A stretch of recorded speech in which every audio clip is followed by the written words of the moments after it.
Hello everyone, welcome back to my channel. ಇವತ್ತಿನ ವಿಡಿಯೋದಲ್ಲಿ ತುಂಬ ಸಿಂಪಲ್ ಆಗಿರೋ, ತುಂಬ ಈಸಿ ಆಗಿರೋ, ಬ್ಯಾಚುಲರ್ಸೇ ಆಗಿರ್ಬೋದು, ಯಾವುದೇ ಲೇಡೀಸೇ ಆಗಿರ್ಬೋದು, ತುಂಬ ಈಸಿಯಾಗಿ ಬೀಟ್ರೂಟ್ ಪಲ್ಯ ಮಾಡ್ಕೊಳ್ಳೋದು ಹೇಗೆ ಅಂತ ನಾನು ತೋರಿಸ್ಕೊಡ್ತಾ ಇದ್ದೀನಿ. ಇದಕ್ಕೆ ಬೇಕಾಗಿರೋದು ಸಿಂಪಲ್ಲಾಗಿ ಈರುಳ್ಳಿ, ಮೆಣಸಿನ್ಕಾಯಿ, ಕರಿಬೇವು ಸೊಪ್ಪು, ಹಾಗೆ ನಾನಿಲ್ಲೊಂದು ಸ್ವಲ್ಪ ಯಾವುದು ಚಟ್ನಿ ಪುಡಿ ತೊಗೊಂಡಿದ್ದೀನಿ ರುಚಿಗೆ ಅಂತ. ಅಗಸೆ ಬೀಜದ ಚಟ್ನಿ ಪುಡಿ ತೊಗೊಂಡಿದ್ದೀನಿ. ಸ್ವಲ್ಪ ಅಟ್ಲೀಸ್ಟ್ ನಾನು ಡೈರೆಕ್ಟ್ ಆಗಾದರೂ ತಿನ್ನಲಿಲ್ಲ ಅಂದರೂ ಈ ಥರನಾದರೂ ಸೇರಲಿ ಅಂತ. ಹಾಗೆ ಸ್ವಲ್ಪ ಸಾಸಿವೆ, ಸ್ವಲ್ಪ ಇಂಗು, ಜೊತೆಗೆ ಬೇಯಿಸಿಟ್ಕೊಂಡಿರೋ ಅಂಥ ಬೀಟ್ರೂಟ್. ಇದನ್ನು ನೀವು ಕಟ್ ಮಾಡಿ ಬೇಯಿಸಿಟ್ಕೊಂಡ್ರೆ ಸಾಕು. ಇದನ್ನು ಹೇಗೆ ಮಾಡೋದು ಅಂತ ನೋಡೋಣ. ಒಂದು ಚಿಕ್ಕ ಬಾಂಡಿ ತೊಗೊಂಡಿದ್ದೀನಿ, ಯಾಕಂದರೆ ನಾನು ಇಲ್ಲಿ ಒಬ್ಬರಿಗೆ ಮತ್ತು ಇಬ್ಬರಿಗೆ ಹಾಕೋ ಅಷ್ಟೇ ಮಾಡ್ತಾ ಇರೋದ್ರಿಂದ. ಇದಕ್ಕೆ ನಾನು ಆಲ್ರೆಡಿ ಎಣ್ಣೆ ಹಾಕಿ ಬಿಸಿ ಮಾಡ್ಕೊಂಡಿದ್ದೆ. ಒಂದು ಅರ್ಧ ಸ್ಪೂನಷ್ಟು ಸಾಸಿವೆ ಹಾಕ್ಕೊಳ್ಳೋಣ. ಇಲ್ಲಿ ಸಾಸಿವೆ ಸಿಡಿತಾ ಇದೆ ಅಂತಂದಾಗಲೇ ನೀವು ಕರಿಬೇವಿನ ಸೊಪ್ಪನ್ನು ಹಾಕ್ಕೊಬೋದು. ಹಾಗೆ ಜೊತೆಗೆ ಸ್ವಲ್ಪ ಮೆಣಸಿನ್ಕಾಯಿ ಹಾಕ್ಕೊಂಡು ಫ್ರೈ ಮಾಡಿಕೊಂಡ್ರೆ ಸಾಕು.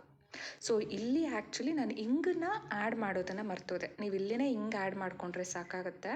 ನಾನು ಮರ್ತೋಗಿ ಆಮೇಲೆ ಹಿಂಗೆ ಆ್ಯಡ್ ಮಾಡ್ತಾ ಇದ್ದೀನಿ. ನೀವು ಆ ತಪ್ಪು ಮಾಡಬೇಡಿ, ಮುಂಚೆನೇ ಹಿಂಗನ್ನ ಆ್ಯಡ್ ಮಾಡ್ಕೊಳ್ಳಿ. ಸೊ ಅದೆರಡು ಫ್ರೈ ಆದಮೇಲೆ ನಾನು ಏನು ಕಟ್ ಮಾಡ್ಕೊಂಡಿದ್ದೆ ಈರುಳ್ಳಿ. ಸೊ ನಮಗೆ ರುಚಿ ಜಾಸ್ತಿ ಈರುಳ್ಳಿ ಬೇಕು ಅಂದರೆ ರುಚಿಯ ಜಾಸ್ತಿ ಏನು ಸ್ವಲ್ಪ ತೊಗೊಳ್ಳಿ, ಇಲ್ಲ ಅಂತಂದರೆ ನೀವು ಮೀಡಿಯಮ್ಮಾಗೆ ಫ್ರೈ ಮಾಡ್ಕೊಬೋದು. ಹಾಗೆ ಇಲ್ಲಿ ಈರುಳ್ಳಿ ಫ್ರೈ ಮಾಡ್ಕೊಳ್ತಾ ಇದ್ದೀನಿ. ಒಂದು ಮುಕ್ಕಾಲು ಭಾಗ ಫ್ರೈ ಆದಮೇಲೆ ಇದಕ್ಕೆ ನಾನು ಏನು ಚಟ್ನಿ ಪುಡಿ ಇದೆಯಲ್ಲ ಅದನ್ನು ಹಾಕ್ಕೊಳ್ತಾ ಇದ್ದೀನಿ. ನನಗೆ ಅಷ್ಟೊಂದು ಅಗಸೆ ಬೀಜದ್ದು ಚಟ್ನಿ ಪುಡಿ ಇಷ್ಟ ಆಗಲ್ಲ, ಅದಕ್ಕೆ ಸ್ವಲ್ಪ ಅಗಸೆ ಬೀಜದ ಚಟ್ನಿ ಪುಡಿ. ಇದಾದಮೇಲೆ ಸ್ವಲ್ಪ ಹಿಂಗೆ ಹಾಕ್ಕೊಳ್ತಾ ಇದ್ದೀನಿ. ಜೊತೆಗೆ ಸ್ವಲ್ಪ ಉಪ್ಪು ಮಿಕ್ಸ್ ಮಾಡ್ಕೊಳ್ಳಿ. ನೀವೇನಾದರೂ ಬೀಟ್ರೂಟಿಗೆ ಹಾಕಿ ಬೇಯಿಸ್ಕೊಂಡಿರಲಿಲ್ಲ ಅಂತಂದರೆ ಸ್ವಲ್ಪ ಉಪ್ಪು ಮಿಕ್ಸ್ ಮಾಡಿಕೊಂಡು ಫ್ರೈ ಮಾಡ್ಕೊಳ್ಳಿ ನೀಟಾಗಿ. ಉಪ್ಪೆಲ್ಲ ಮಿಕ್ಸ್ ಆದಮೇಲೆ ಲಾಸ್ಟಲ್ಲಿ ನಾನು ಬೀಟ್ರೂಟ್ ಮಿಕ್ಸ್ ಮಾಡ್ಕೊಳ್ತಾ ಇದ್ದೀನಿ. ಇಷ್ಟೇ, ಇನ್ನೇನೂ ಬೇಕಾಗಿಲ್ಲ. ಇನ್ನೊಂದು ಸ್ವಲ್ಪ ರುಚಿ ನೋಡಿಕೊಂಡು ನೀವು ಇದನ್ನೆಲ್ಲ ಬೀಟ್ರೂಟ್ ಎಲ್ಲ ನೀಟಾಗಿ ಬಾಡಿಸ್ಕೊಂಡಾದಮೇಲೆ ಸ್ವಲ್ಪ ಫ್ರೈ ಆದರೆ ಸಾಕು. ತುಂಬ ಬೇಯಿಸ್ಕೊಳ್ಳೋದಿಲ್ಲ, ಏನು ಬೇಕಾಗಿಲ್ಲ. ಸೊ ಇದಕ್ಕೆ ಸ್ವಲ್ಪ ಉಪ್ಪು ಬೇಕು ಅಂತಂದರೆ ಉಪ್ಪು ಹಾಕ್ಕೊಳ್ಳಿ. ಸ್ವಲ್ಪ ಕಾಯಿ ತುರಿ ಏನಾದರೂ ಹಾಕ್ಕೊಂಡ್ರೆ ಇನ್ನೂ ಚೆನ್ನಾಗಿರುತ್ತೆ. ನಾವು ಅಷ್ಟೊಂದು ಕಾಯಿ ತುರಿ ಇರಲಿಲ್ಲ, ಸ್ವಲ್ಪ ಇತ್ತು, ಅದನ್ನು ಮಿಕ್ಸ್ ಮಾಡ್ಕೊಂಡಿದ್ದೀನಿ.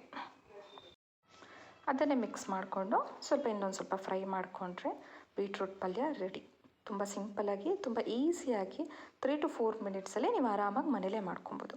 Thank you for watching. ಇದೇ ಥರ ವಿಡಿಯೋಸ್ ನೋಡ್ತಾ ಇರಿ, ಸಬ್ಸ್ಕ್ರೈಬ್ ಮಾಡ್ಕೊಳ್ಳಿ. ನಿಮ್ಗೇನು ಇಷ್ಟ ಆಗುತ್ತೆ, ನಿಮಗೆ ನೆಕ್ಸ್ಟ್ ಯಾವ ಥರ ರೆಸಿಪಿ ಬೇಕು ಅಂತ ಕಮೆಂಟ್ ಮಾಡಿ. Thank you.